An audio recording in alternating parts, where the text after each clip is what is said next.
How about now? Was that any better?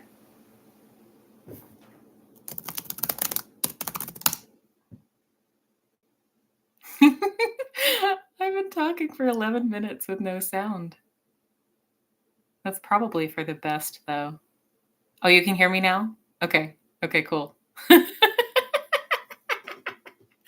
You know what? It's probably for the best that I was talking for 10 minutes with no sound. I wonder if I should end this one and start a new one. I'm only gonna be on till just a little before 1 o'clock. I just I just got home and I couldn't sleep yet, so I thought I'd come hang out. But it's nice to see you, Mary. Thanks for coming. How are you feeling today, by the way? Are you recouping from all the moving craziness? I was happy to see you live today. I After work I went to a talk. I went to a speaker event in Fort Worth. And it's probably the first like in-person thing I've done in like I don't know, almost 5 years. Almost 5 years. Um the last in-person event like that I went to was when I was pregnant with my son before he was born, to some degree. But you have to go help your daughter later today. Oh no. Well, if you need to, thank you for being here. But if you need to sleep, it's okay. Whatever recouping my body did, it's gonna start all over again after tomorrow. Oh, you're such a supportive mother and friend, and everybody that is in your life is lucky to have you, Mary. That's all I gotta say. That's all I gotta say. So they told everybody, yeah, yeah, they should give you some grace. They definitely should, for sure. Um, so my kiddo and his dad were on their own tonight because after work I went to this talk, and it was in Fort Worth, which is a little over an hour from me. So I had to drive out there and didn't get back till later, but that's fine. They're fine. He's fine with his dad, and I don't do that very often. So when I do, it's kind of like, hmm, I've been set loose. you know, it's kind of funny. But in the 10 minutes when I was on mute, I was talking about how I went to go see Jordan Peterson talk. It was like the pre-release book tour for We Who Wrestle with God, and it was interesting. Um, it was interesting to be at something in person like that, particularly. Like whatever anybody thinks of him, just like being at a thing in person where like everybody is there like physically for the same reason. Um, it has a different charge to it. It has a different flavor to it. And um, I don't love super crowded areas. I don't love things like cafeterias and stuff like that. But if what we're focusing on, if the subject matter is compelling enough, I can sort of let all that stuff go. Like I can sort of like not not be as uncomfortable about it. So it was fun. It was good. Um, I feel like I got to work my brain out a little bit, which is always nice, in a different way than I have been. Um, so that was cool. And I got home and my kiddo's already asleep. Everybody is already asleep, but I'm still kind of like awake because I've been driving across the highway. And Mary, if you're in and out, if you're resting, that's okay. But I know you and I have talked about this before about how much I hate driving over bridges and overpasses, how I get really anxious about that. I had to drive over like a lot today. I had to drive over like two really tall Dallas Fort Worth overpasses on the way there and then like three on the way back. And I'm sure like the people driving around me thought, what is this crazy lady doing? Because I was only going like 40 miles an hour because they curve and they're narrow. And I have this image in my head of like tumbling over the side, which I know is not realistic, but it is the intrusive thought I have about driving over overpasses and bridges. And it just is. But so I went over a few on the way there and was like gripping the wheel, like this. But I made it. I just went slow and irritated everyone around me. And then on the way back, I had three I had to go over. Mischief! Can we still say happy birthday, Mischief? It's technically where I am, it's after midnight. So, but I think we can still say that. Yeah, I did get some me time, Mary. It was nice. And guys, I apologize for the light. I don't know why it's doing that. The light in this room is not changing, but it's like the settings on the computer are flickering. And I need to figure that out. I don't know if it's a camera issue or I don't know if it's a setting I can change or what. I am new at all of this. So I hope you had what Mary said. We hope you had a great birthday, Mischief. I hope you enjoyed me getting disgusted thoroughly by Vegemite. Thoroughly disgusted. I really went into it with an open heart and an open mind. I truly, truly did. I went in hoping like, oh, Christy's going to be right. It's going to be good. Like, I'm just going to do what she said and just like get buttered toast and put a really thin layer on it. No, it's not good. It's not good. It's not even an exaggeration how not good it is. It's just not. But you guys know what? Sandy Wandy sent me a link to a recipe. You almost peed, Mischief. I'm glad it made you laugh. That was the idea. It really was. Oh, yeah, my lighting looks like disco. I honestly don't know how to fix it. I mean, maybe if I tilt my camera differently. I don't know. No, it's still doing it. I'm sorry, you guys. I don't know why. Sandy Wandy sent me a recipe for Vegemite brownies afterwards. So I still have almost a whole jar of this stuff. So maybe I can make them. I mean, everything is better when it's a brownie, right? There's no way it can be as bad. I'm going to look at the recipe she sent now that I'm thinking about it. Bloop, bloop, bloop. Yeah, it's called the Vegemite brownie that we just can't stop eating. I can go into YouTube's. Oh, I can. You're right, Mary. I can go to YouTube Studio and cut the 10-minute out once the video processes. Hey, that's a good idea. Thank you for reminding me of that. So it doesn't give me the prep time and the cook time of the Vegemite brownies. And I think the backlight on my phone is too bright, so you probably can't see this. Let me see if I can turn it down. There it is. Oh, that's how you make it work. You just turn the backlight down on your phone. See, I'm learning, you guys. So that's a picture of Vegemite brownies. How much Vegemite is in them? Ooh, here's what it is. It's got 300 grams of Cadbury baking dark chocolate. And then it's got 100 grams of butter and a half a cup of cocoa. Hey, Justin, how are you? It's good to see you. Thanks for coming to hang out with us. Mischief, just no. You think just no? So you don't want me to do this and then film it?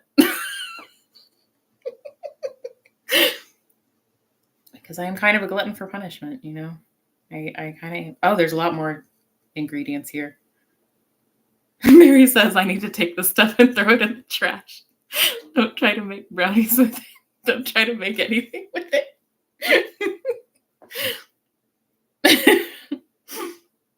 Okay, so this recipe is filled with like all the normal things that are in brownies, except it also has 1/3 of a cup of Vegemite in it. And then it also has cream. I think it probably is just covering the Vegemite with all the chocolate and butter and sugar and stuff. And I don't know what they're subbing it for. I mean, I could try it. Oh, and it's got eggs in it too. And then it's got brown butter cream. Mischief, but you want me to do it, but you'll not be joining me. That's okay. You can just watch. But that was nice of Sandy to send me a recipe, because I do feel, even though it's gross and I don't like it, I do feel kind of wasteful, like not like having this whole jar of an edible thing and like letting it go to waste. And it's like not something I can donate because it's open and I don't know anyone who likes it that is like within reasonable delivery distance. The only people I've met that like this are in Australia, and they can buy it way easier than I can send it to them. Someone said now they want to try it. I can't remember who it was. I think Tampa said she wanted to try it. So maybe I'll send it to her. They also have a blur tool in case you forget to not show your license plate or your street signs. That's awesome. Thank you. You know what? There was one video like where I was talking about parenting where appropriately enough, my kiddo like popped his head in the middle of the video, so I might blur his face. He's an adorable child, but I don't know if he wants to be on YouTube. He's not of an age where he can express or consent to that. So I'll probably go in and blur out his face. I mean, I have pictures of him up on my personal Facebook, but that's the photos I share of him are locked down to friends only. So it's a little different. Yes, Mary, please drop your link to your channel in the chat. Everybody go check out Mary's channel. It is an awesome place for connection and hanging out and, a lot like this. What are you blessed to do? I think is the tagline Mary used, and I really like that. I thought the other day, I am blessed to parent, because even though it is hard, it is a privilege a lot of people want but don't have. So that's what I thought of. It's not an art exactly, but it kind of is. Parenting is kind of an art, and sometimes it's a really messy art too. Mary says, like I tell Tommy, walk away from the keys, walk away from the Vegemite. Good advice. Oh. Maybe try Marmite next. Has anyone here tried Marmite? I'm curious how it's different. Like, is it a different flavor, or is it still like yeast spread or something? Like, I don't know what I expected, but this was not it at all. And like, I brushed my teeth, but I could still taste this. It's really strong. Now, I don't know if maybe I used too much. When does this expire? It says used before, see base of jar. Used before December of 2024. You hear Marmite's a little bit less foul. Oh, okay. When I was in Girl Scouts, we had like a Girl Scout troop. Like our troop had a Girl Scout troop pen pal group in Australia, and we like exchanged like packages. Like we sent them some American like Texas stuff, and they sent us some Australian stuff. And I think one of the things they included in there was Vegemite, but I didn't try it. Like at the age I was when we were doing that, I was not adventurous with food at all. I was like chicken nuggets, pizza, and miss me with everything else. I was not adventurous with food back then. I am now. Now with food, I'll pretty much try anything once. As long as it's not still wriggling. As long as it's not still alive. That kind of skeezes me out. Although someone I was in a long-term relationship with did once eat a live hermit crab out of a brandy snifter at a sushi restaurant. He said it bit his tongue, so that's interesting. The amount I used was like the size of a Cheerio.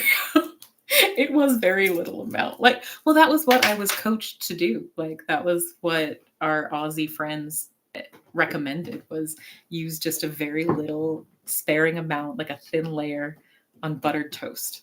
So that is what I did. But it is strong. Like, it smells strong. It tastes strong. I guess it's an acquired taste thing. Like, or maybe it's like if you grow up eating it, it's normal to you. Like, if it were just salty, it would be fine. I'm sorry, I'm dwelling on it. I already did the video. I don't need to talk about it more. It was an experience, to be sure. Mischief, don't think I used too much. It's just that bad. Yeah, it's no bueno. I think I'm gonna make the brownies though. That sounds too fun, and I like an excuse to make brownies. Oh, wouldn't it be fun if I had like my childhood husband try them but didn't tell him what was in it? Or would that be just mean? I'll try them first. If it's really bad, I won't make them eat it. That would be mean. That would be rude. That wouldn't be polite. They have Vegemite merch too. Like there's ads for this like on it. Like if you want, you can order your Vegemite socks and your Vegemite hat. So I guess people feel very strongly about this stuff. Mischief, I am glad it made your birthday amazing. I hope you had a great birthday. I really do. You deserve it. Justin, in my humble opinion, it's very bad. It's very bad. But it's an Australian thing, so maybe it's one of those things. If you're Australian, you'll like it. I did not. It smells pretty foul. It's difficult to describe on screen. Oh, you were messing with me. I already said it was bad. See, guys, I'm naive. I don't know when people were messing with me. God help us if I ever get any trolls, because I won't know. I won't know they're trolling me. I'll just be like, oh yeah, okay. So I need y'all to help me. What else? So I had the me time. Oh, and I drove over bridges on the way home. By the third bridge, even though the first few overpasses and bridges I had to drive over, I was like gripping the wheel, like white knuckle, like going like really slow. By the third one, I was just like, it's just an overpass. I mean, I didn't like feel super chill up there. Like I wasn't like happy about it, but it wasn't nearly as upsetting as the first several that I had to go on. And you know, my thing about the bridges and overpasses is weird. I didn't always have that. Like in my early 20s, driving over bridges and overpasses didn't bother me at all. And then somewhere around like, when was it? Like somewhere in my 30s, I developed this anxiety about them. I don't know. Somebody told me that it could be because around that age is when I started having trouble with intracranial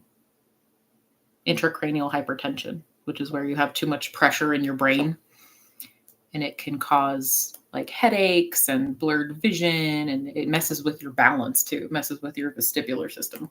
So somebody said, well, maybe that's why they started bothering you, because when you go up high, like you already kind of get vertigo, and then if your pressure in your head is off, it makes it worse.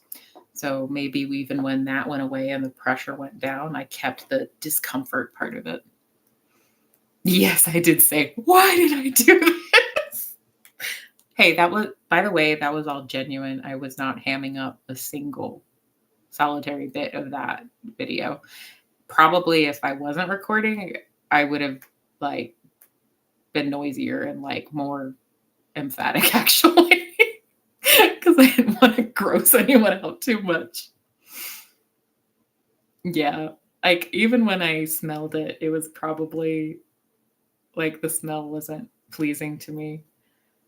But what's weird is I mean, yeah.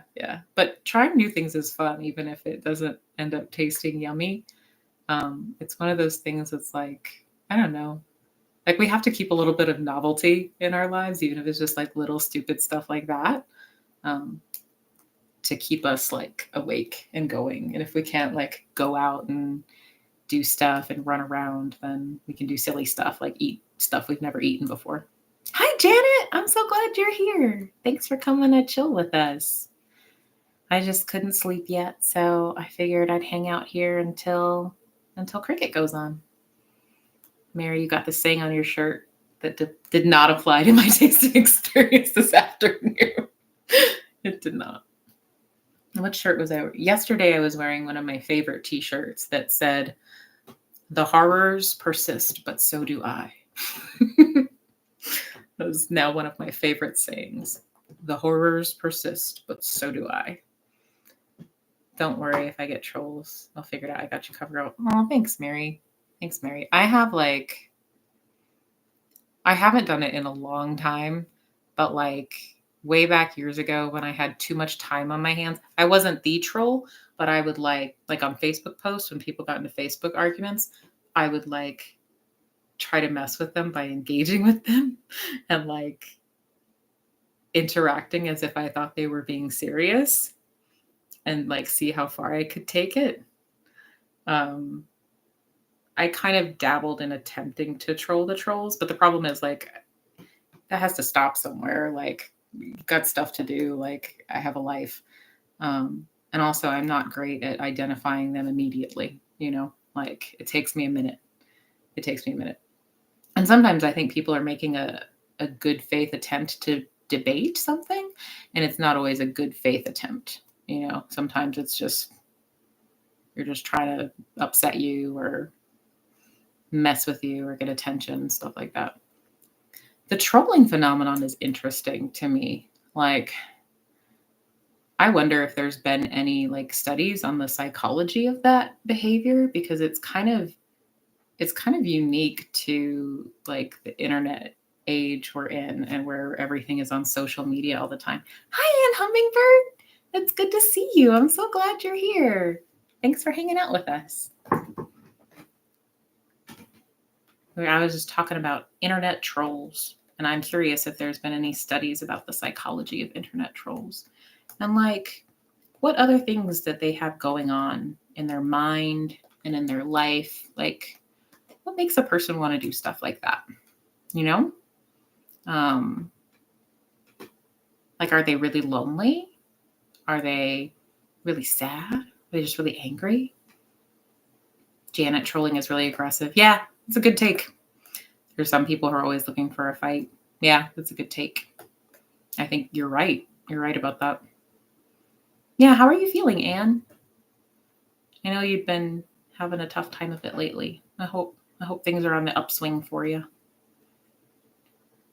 But I also wonder, so I can't remember where it was. I'm glad you're breathing, Anne. I'm really glad about that. Oxygen is good. Oxygen is a good thing to have. It truly is. Oh, was your daughter ill too? If your daughter was ill, I hope she's feeling better as well. People are going through it with the health stuff lately, huh? Probably I'm going to come down with a cold tomorrow, since I went out and did something around other humans today in person. Knock on wood. I don't want to come down with a cold. It's a good thing breathing is important. Yes, it is. Yay for breathing. Oh, just emotional stuff, Anne? Oh, I understand. Well, I can't say that I understand. I don't know exactly what it is, but emotions are hard sometimes. A lot of the times, actually. Oh, you guys, Mary just posted that her daughter will be on My Other's Keeper later this evening, and posted the channel to My Other's Keeper. We love My Other's Keeper. That's a great channel. Yes, Mischief, I peopled today. I went out among them, among the humans. It was interesting. So before and after, I do kind of like to observe, ew. I do kind of like to look at who all's there, what's the makeup of the crowd, what's the demographics, how do people dress, how do people act. There are a lot of really pretty ladies that go to Jordan Peterson shows. I don't know what, they're really dressed up. They have really nice, perfect makeup and high heels and stuff. I'm like, okay, good for you. And a lot of guys in cowboy boots and cowboy hats. But it was in Fort Worth, so that might not be the typical crowd. That might just be the Dallas thing. See what happens when I turn my volume up. Did I turn my volume up? Can you guys hear me okay? I could mute myself. Trying to figure that out inside or out in the world. I'm not sure what you're referring back to. The emotions? Or Foley? Mischief, your daughter lives in Foley? I don't know where that is, but I used to have a friend whose last name was Foley. I haven't spoken to them in a while. I just kind of lost touch. We didn't have a falling out or anything like that. You're saying you turn your volume up and stopped being unmute and people showed up. I wonder if being audible affects an algorithm. I do, Anne. I look a lot like your daughter. Wow. That's interesting. That's cool. I mean, from your photo, I guess you're blonde. We're blonde people. We kind of have a similar complexion and stuff. Do I sound like her? Is that where the resemblance ends? I don't know. That's cool though. That's cool. No. Okay. What was I saying? Yeah, your daughter lives in Foley, Michigan. Oh, hair and face. We look alike in hair and face, but not necessarily like voice and stuff like that. Is she my age? I'm 37. I don't know if I still do, but back when I was in my early 20s, I looked a lot younger than I was, which was tricky because I was trying to, oh, wow, she's 38. She is close to my age. Wow. That's interesting. That's cool. Well, I hope that she feels better, and I hope that she finds peace with the emotional stuff. And um, I know that as a mid late 30s something person, emotional stuff can be hard sometimes, especially it's like, I don't know, like I've said this before, but for me, like 37 hit me a little bit harder. Oh, she's 15 weeks pregnant. Oh, well, yeah, that'll make all of the emotions intensify like by a gazillion. At least it did for me. Like, I never fought with my husband more than when I was pregnant. And I didn't do a great job of like they always say, like when you're fighting with someone, you're arguing with someone, if they need to walk away, like you should let them, right? Because they need to cool down. They don't want to say anything they regret. Like that's a good positive thing to do. When I was pregnant, I was so like just overtaken by my hormones. I was like, no, we're finishing this now. No, I want to talk about this now. It was not adaptive. But I learned, and I only did that a couple times. But yeah, it was really intense. The hormones are intense. No, she's on the extra emotional side anyway. I can be too. I can be. I may not sound like it all the time, but I can be. Um, I have had to work really hard to not let it just rule me all the time. But I can get really reactive sometimes and overwhelmed. And, um, it's interesting, like big things, like big crises and stuff like that. I don't so much lose my mind over. Like I do okay with stuff like that. But like the buildup of like little things, like the dishwasher is not working right, and then I tripped over this thing on the floor, and like all that will build up, and then I'll just get really, really upset, and I'll like kick the cabinet or something stupid, or I'll have to go into my room and like scream into my pillow or scream in the car or something like that. But it's usually not big stuff that makes me do that. It's usually a bunch of little stuff. Mary says, you know what MMA stands for, right? Marriage martial arts. That's funny. I like that. I like that. But you got to fight clean. Fight clean. Nothing below the belt. Not if you want more babies anyway. Yeah, the whole thing about morning sickness stops and never stopped the entire pregnancy. And she's been dealing with her dad's estate for 2.5 years. Oh, wow. That's a lot. That's a lot to handle. I know a couple of people that had the thing where you have like severe morning sickness for like their entire pregnancy. It's called let's see if I can remember it. Hyperemesis gravidarum, I think. But it's a condition. And like some stomach upset in pregnancy is normal, like particularly in the first trimester. Like certain foods will turn your stomach, like you'll just be kind of unsettled all the time. But some women, when they're pregnant, they have this condition where it's severe and it's way worse than normal, and it lasts through their whole pregnancy. And you have to watch it because like some people, like it can lead to dehydration, and they do have like medications that are supposed to be safe in pregnancy to control it, so mama doesn't get dehydrated and stuff like that. But I think you have to follow up with your doctor for it. Obviously, I'm sorry she's been having horrible morning sickness, and that stinks. That's sad. I hope it goes away. I hope it subsides. Janet, your friend, had 24/7 sickness with all 3 of her pregnancies. Wow. Man. And the Princess of Wales was hospitalized with all 3 pregnancies. Wow. I had with my kiddo, I had preeclampsia. It didn't like surface until the third trimester. I don't know if y'all know, preeclampsia is like where like you start to get uncontrolled high blood pressure that's caused by the pregnancy, and like it goes away when you give birth to the baby.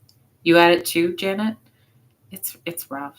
Like I was lucky in that mine was kind of a mild case, but we did still have to induce, which was a big adjustment for me because I had gone into it like wanting to be like supernatural granola birth. Like I didn't want any medications. I wanted no pain meds. I wanted the whole like Bradley method, like sitting on the yoga ball, like that kind of stuff. I didn't want to take any medication. However, uncontrolled blood pressure, and then you go to the hospital, and for an induction you have to go to the hospital, and then my induction didn't take. It took like 3 days of being there on IV fluids, pumping me with the Pitocin, with the hormone, to try to cause contractions before I actually went into labor. And they don't let you eat while you're there. They don't let you eat because there's a chance that you might need a C-section, which is a surgery. So I would have to go all day without eating as a cranky pregnant lady. And then finally at the end of the day, they'd say, well, I guess you're not going into labor today, so I guess you could have a sandwich. And then I would like scarf this sandwich in the hospital. So by the time the Pitocin actually started causing contractions and I actually started going into labor, they were excruciating because I'd been in this strange place where I was not comfortable for 3 days and had not been able to eat, and it was just horrible. So yeah, I fought through the pain for about, I think, 4 hours. Honestly, like my understanding of the time is fuzzy. I'd have to ask my husband, but I fought through that for like 4 hours, and then I was like, okay, I'm tapping out. Where's the anesthesiologist? He's my new best friend. He's my new bestie. So I did end up getting an epidural. Yeah, epidural 100% and Hummingbird. At least in that situation for me. Janet, you said you thought you'd do cloth diapers, have a natural birth, breastfeed, sit there and smile the whole time. Yeah, it's a reality check. It's just, it's different. I kind of wish that, I don't know, like we don't want to scare new moms, but we need to talk about like the realities of things too. And like for me at the time, I didn't have a whole lot of women around me telling me about like what some of the more difficult realities might be. So I was totally unprepared. Mary says they didn't know that the cord was around Christina's neck. Oh, that's scary. So she came out and she didn't breathe in the first minute of her life. That's terrifying. I'm glad she was okay. Your son was born with 2 teeth, Anne? Yeah, that'll put you off breastfeeding. At least it would me. I wouldn't blame you if it did. That happened to you too when you were born, Justin? The cord was wrapped around your neck? I've heard of that happening quite a bit. If you have a skilled doctor who's delivering, then they can take care of it. But it's scary to think if, like, I don't know, you went into labor suddenly in like traffic or something and didn't have someone to help you. You feel like you should have had a C-section, Mary. I was like this close to having a C-section. It was taking so long for things to get going. So long. But I had a really, really patient nurse midwife. And she was like, well, you keep progressing. So I ended up, that was literally the only medical intervention I did not have to have, I think, was a C-section. I got all the other ones that I didn't want to, but needed. Anne says 3 regular deliveries and 1 C-section. 2 teeth. I've heard of that happening with babies. Like some of them are born with a tooth or 2. Janet, your brother-in-law was a twin? Oh, and his twin was stillborn because the cord was wrapped around his neck. Oh, I'm so sorry. That must have been really, really difficult for your family, or for their family. In the mid-1950s, they didn't know how to handle it. and Stacy is in Canada. Is Stacy your daughter in Canada?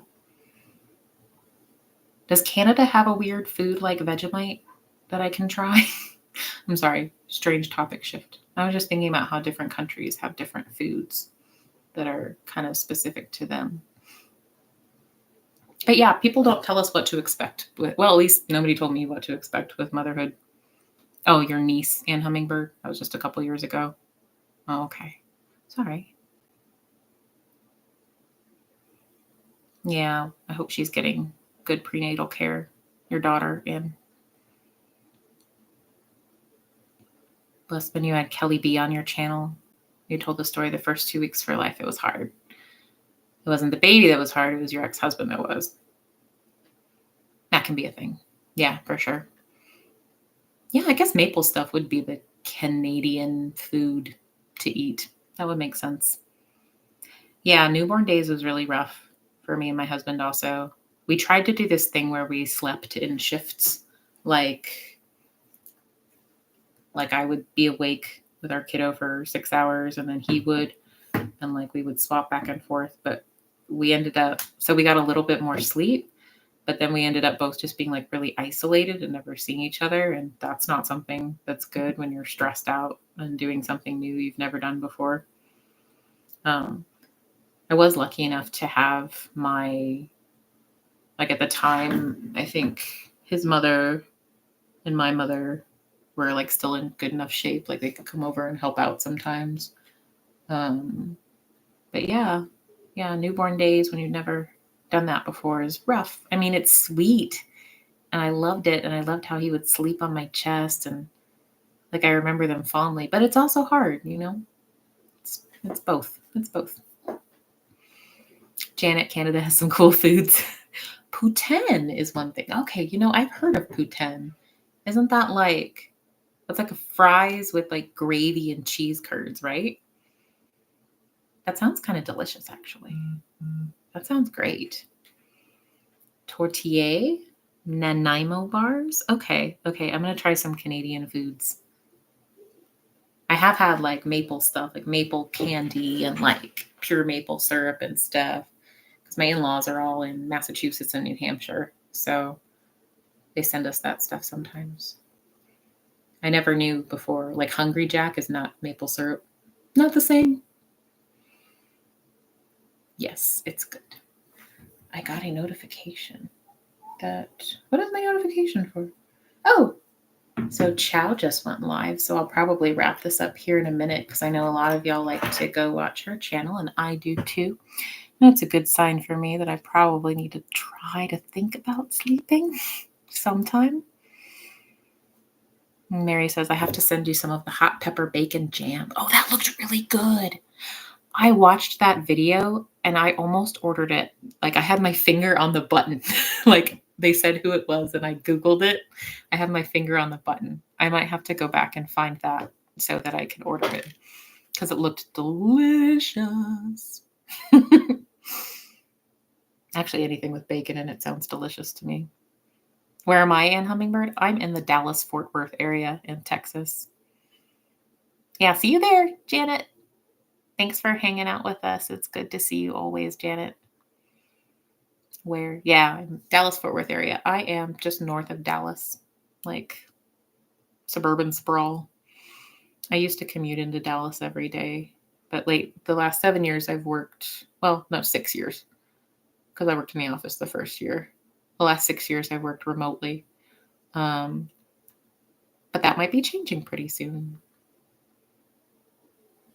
But I can't talk about it yet because I haven't talked about it with people that need to know first. So I'll talk about that later. It's not a secret. I just need to make it official, like with work stuff. Stacy's trying to sell a home in Columbus, Texas. Oh, I'm going to look up and see where that is exactly, like close to me. Because the state is huge, right? At one point, I got to drive all over the state. Like I visited different mental health clinics in different counties in Texas. So at one point I would travel quarterly to places in I would go over to East Texas. I would go down to Houston, Beaumont, The only part of Texas I didn't make it to was like far west Texas, like El Paso, like in the desert. That's the only part I haven't been to. So now that's on my bucket list of Texas places to see. Because El Paso is in a different time zone for me, even though it's in the same state. It's in mountain time. Oh, so Columbus, Texas is 241 miles away from me. It is north of Houston. I was born in Houston, actually. I was born in Houston. We lived there until we lived in a suburb of Houston until I was about 2. And then we moved up here to the Dallas area. So if I were to drive to where she's trying to sell her house, it would take me 4 hours and 25 minutes without any stops right now. That's a long drive. I don't know. I did drive to my friend's wedding in Austin by myself once. Like my husband had work stuff. He couldn't go, so he stayed home with our kiddo, and I drove to Austin, Colorado County, north of Houston. Oh, her dad's in the military. Oh, her dad's in the military cemetery in Houston. Okay. Well, we are grateful for his service. Mary says, please explain something. I don't get YouTube. I did a short this evening as over 800 views. I think people don't realize the importance of hitting the subscribe button. Just don't get it. Yeah, you're right. That is important. The shorts are interesting. Like, the shorts get more views, I feel like, than the long form videos, but maybe everybody else knows that and I didn't. I did one that was just me making a stupid sound eating a jalapeno slice, and that was like 1,400 views. But I think that's the highest viewed video I have. And probably just because people accidentally left it playing and it was on repeat. But hey, it counts. So with that being said, hit the subscribe and like button. Thank you, Mary, for making me be a YouTuber. Thank you. I think that's the first time I've uttered those words. I think it is. It is the first time I've uttered those words here and alive on a video. Don't tell anyone, you guys. Don't tell anyone. Flamin' Jackson! We love you too! I'm so happy to see you. See, I was going to wrap this up, but Flamin' Jackson came to say hi. Now I don't want to leave. And please go check out Mary's channel. And as we're wrapping this up, go check out Chow Yun Smut's channel, because that's where I'm headed. So with that, thank you guys for coming to hang out with me. I like to come on here after my kiddo's in bed just to chill when I can't sleep and see if anyone else can't sleep too. And it was really good to see all of you guys. I always love hanging out with y'all. And Mary got me to say, please like and subscribe. I feel stupid saying it. Like, I feel like it doesn't. Please indicate your preference. There, I feel better. Thank you so much, you guys. See you soon. Thanks, Mary. Good night, y'all.